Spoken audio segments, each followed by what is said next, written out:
అంగన్వాడి కాదురా తమ్మి, అంగన్వాడికి అనాలి. అంగన్వాడికి అయినా అంగన్వాడిలే ఆయమ్మ మోగని తుక్కలాడంగానే గుడి పెట్టింది.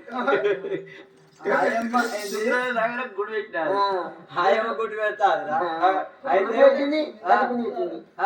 గుడ్డు పెట్టింది, తలుపుని పెట్టింది. అయితే గుడ్డు తీసుకొచ్చి ఉడకబెట్టి మీకు వెళ్తుంది అట్లా. ఆయమ్మ ఇట్లా గుడ్డు పెట్టినట్టు ఉంటే వారి గంపకిన నమ్ముదురా పెట్టకి పెట్టపోదురు పక్కన కూడా కొడుతురు.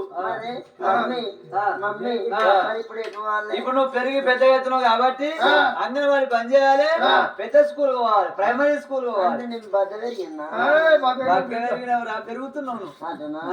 ఇప్పుడు ఏ పడుకోవాలి, ఎంత పడి పోవాలి? నేను రావా బద్దపడికి రారా, నేను బద్దపడికి రావా ప్రైమరీ స్కూల్ పోదాం.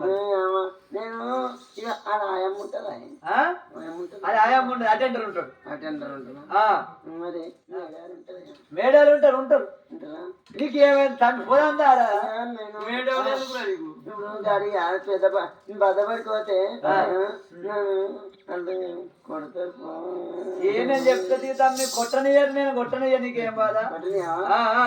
నేను బద్దపడికి వస్తా గాని ఎత్తుకొని పోతేనే వస్తా.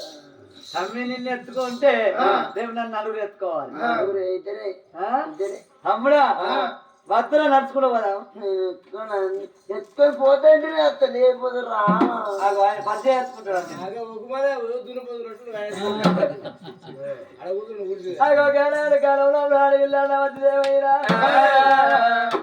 తమ్ముడా వస్తుంది బల్ల పోతున్నది.